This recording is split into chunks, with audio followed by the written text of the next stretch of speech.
नमस्कार, स्वागत है आप सभी का। यूपी एनएचएम वैकेंसी 2022-23 में बात करेंगे। रिजल्ट कब तक आ सकता है? जिनके एग्ज़ाम हो चुके हैं 27 दिसंबर से 29 दिसंबर तक, जिसमें एएनएम, लैब टेक्नीशियन और फार्मासिस्ट, एलोपैथी फार्मासिस्ट के एग्ज़ाम कंडक्ट हो चुके हैं और स्टाफ नर्स के एग्ज़ाम अभी होने हैं। एडमिट कार्ड अभी आया नहीं है। जिनके एग्ज़ाम हो चुके हैं, ऑब्जेक्शन भी लिए जा चुके हैं। 3 से लेकर के 6 जनवरी तक ऑब्जेक्शन के लिए पोर्टल, ऑनलाइन पोर्टल एक्टिव था लिंक, और अब फ़िलहाल में रिजल्ट ही आना है आपका।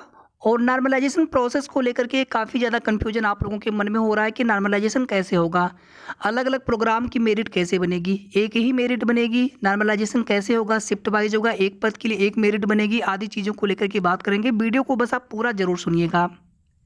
हमारी पूरी कोशिश होती है कि जो भी सही और ऑथेंटिक जानकारी हो, आप सभी को हमारे चैनल के माध्यम से समय समय पर सूचना मिलती रहे। तो वीडियो को आप सभी प्लीज़ लाइक कर दीजिएगा, शेयर भी आप सभी ज़रूर कर दिया करें। साथ ही साथ अगर आपने अभी तक चैनल को सब्सक्राइब न किया हो तो ज़रूर सब्सक्राइब कर लें। एक रिक्वेस्ट आप सभी से और है कि अगर आपने इसके पहले वाले वीडियो में हमने कुछ चीज़ों को लेकर के, कुछ अपडेट को लेकर के बात की थी, जहाँ पर हमने रिक्वेस्ट किया था कि आप अपने नंबर, कितने आपके क्वेश्चन करेक्ट हो रहे हैं अलग अलग प्रोग्राम के अनुसार और किस पद के लिए है, कैटेगरी के साथ ज़रूर आप कमेंट करके बताएं। तो अगर आपने अभी तक ना बताया हो तो आप ज़रूर कमेंट करके बताएं। और लगभग जो है मोर देन 100+ अभी तक कमेंट आ चुके हैं, और जितने अधिक से अधिक कमेंट आ जाएंगे, बाकी सर्वे भी हम बहुत जल्द कराने वाले हैं, आज या कल में ही बहुत जल्द सर्वे भी करा लेंगे अलग अलग पद के हिसाब से। जितना हमने कट ऑफ एक्सपेक्ट किया है इसके पहले वाले वीडियो में, वहाँ से कट ऑफ बहुत हाई नहीं जाने वाला है। आप देखेंगे कि जो क्वालिफाइंग मार्क्स रखा गया है, बहुत सारे अभ्यर्थी ऐसे भी हो सकते हैं जो क्वालिफाइंग मार्क्स से भी उनके उतने नंबर ना आ पा रहे हो, किसी कारणवश पेपर अच्छा ना गया हो, ऑनलाइन पेपर था, कोविड सर्टिफिकेट क्यूआर कोड वाला जिन्होंने लगाया होगा तो आपको उसका वेटेज भी मिलेगा। और इसके अलावा कोई नेगेटिव मार्किंग नहीं है, तो कट ऑफ थोड़ी सी हाई रहेगी। किसी भी पद के लिए आप बात करेंगे, किसी भी पोस्ट के लिए बात करेंगे, एएनएम या फिर लैब टेक्नीशियन या फिर फार्मासिस्ट, जनरल या फिर यूआर कैटेगरी में 40 से नीचे बहुत कम उम्मीद रहेगी। 40 के ऊपर जितनी कट ऑफ हाई चली जाए, 45, 47, 48, 49, 50 तक, तो कट ऑफ को लेकर के आप लोग परेशान ना हो, क्योंकि मैं बिल्कुल अनुमान से कोई भी आपको चीज़ें नहीं बताना चाहता हूँ। थोड़ा सा आप लोग, जिन लोगों ने अभी तक ना अपने नंबर शेयर किया हो, कम से कम 1000 कैंडिडेट भी अगर पर पोस्ट के हिसाब से डाटा हमारे पास हो जाएगा। अभी जो डाटा है पर पोस्ट के हिसाब से, जैसे एएनएम के लिए लगभग 100+ लोगों ने ही कमेंट किया हुआ है कि कितने नंबर उनके हैं अलग अलग प्रोग्राम के अनुसार, इसी तरह से लैब टेक्नीशियन, इसी तरह से फार्मासिस्ट। कम से कम ये आंकड़ा 1000 तक पहुंच जाए तो आपको हम बिल्कुल सटीक बताने का प्रयास करेंगे, या फिर बता पाएंगे कि लगभग कितनी कट ऑफ जा सकती है कैटेगरी वाइज अलग अलग पद के लिए। तो कमेंट करके आप सभी जरूर बताइए कितने नंबर आपके हैं, कम हो ज़्यादा हो उससे आप परेशान मत होइए, बस आप बताइए कमेंट करके। और कम से कम आप क्वालिफाइंग रहेंगे तभी आप मेरिट के लिए कंसिडर किए जाएंगे। ये भी देखिए डिपेंड करेगा कि किस पद में किस पोस्ट के लिए कितने वैकेंसीज हैं, कितने आवेदन उस पर्टिकुलर पोस्ट के लिए आए हुए हैं, तो उससे भी मेरिट कितनी जाएगी उस पर डिपेंड करेगा। साथ ही साथ यहाँ पर पेपर का लेवल कैसा है उस पर भी डिपेंड करेगा मेरिट आपका। 3 से लेकर के 6 जनवरी तक ऑब्जेक्शन के लिए पोर्टल ओपन किया गया था, लिंक एक्टिवेट किया गया था। तो अब तो फिलहाल में लिंक एक्सपायर हो चुका है। 3 से लेकर के 6 जनवरी तक ऑब्जेक्शन आप कर सकते थे। तो रिजल्ट आपका बहुत जल्दी आएगा। रिजल्ट आपका 20 जनवरी के आसपास तक डिक्लेयर हो जाएगा। हो सकता है कि 20 जनवरी से 2-3 दिन पहले भी आ जाए, हो सकता है 20 के बिल्कुल आसपास आए, 20 को आ जाए, 21 को आ जाए। वर्किंग डे के हिसाब से आप देखिएगा 20 जनवरी के आसपास तक आपका रिजल्ट डिक्लेयर हो जाना है, और जनवरी के लास्ट तक आप सभी को डीबी की नोटिस भी देखने को मिल जानी है। चलिए अब यहाँ पर नॉर्मलाइजेशन को समझ लेते हैं थोड़ा सा। ये आपका नोटिफिकेशन है एनएचएम वैकेंसी 2022 का। जब भी कोई एग्ज़ाम एक से अधिक दिन में या फिर एक से अधिक शिफ्टों में कंडक्ट करवाया जाता है तो वहाँ पे नॉर्मलाइजेशन की प्रक्रिया अपनाई जाती है। उसका एक फार्मूला होता है, उसी हिसाब से नॉर्मलाइजेशन में किया जाता है। और उसमें आप देखेंगे कि जो कुछ शिफ्ट ऐसे होते हैं जहाँ पर नंबर बढ़ते भी हैं, कुछ शिफ्ट ऐसे भी होते हैं जहाँ पर नंबर घटते भी हैं। डिपेंड करता है कि किस शिफ्ट को आधार बनाया गया है। अगर बिल्कुल ईजीएस्ट, जो सबसे आसान शिफ्ट, अगर उसको आधार बनाया जाता है तो सबके नंबर बढ़ते हैं। अगर सबसे कठिन वाले शिफ्ट को आधार बनाया जाता है तो नंबर घटते हैं।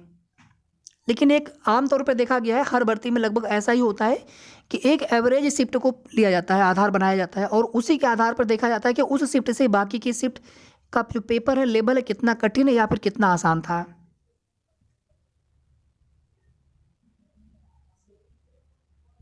अब यहाँ पर देखिए आप, जैसे मान लीजिए यहाँ पर सपोज दैट एएनएम की पोस्ट है।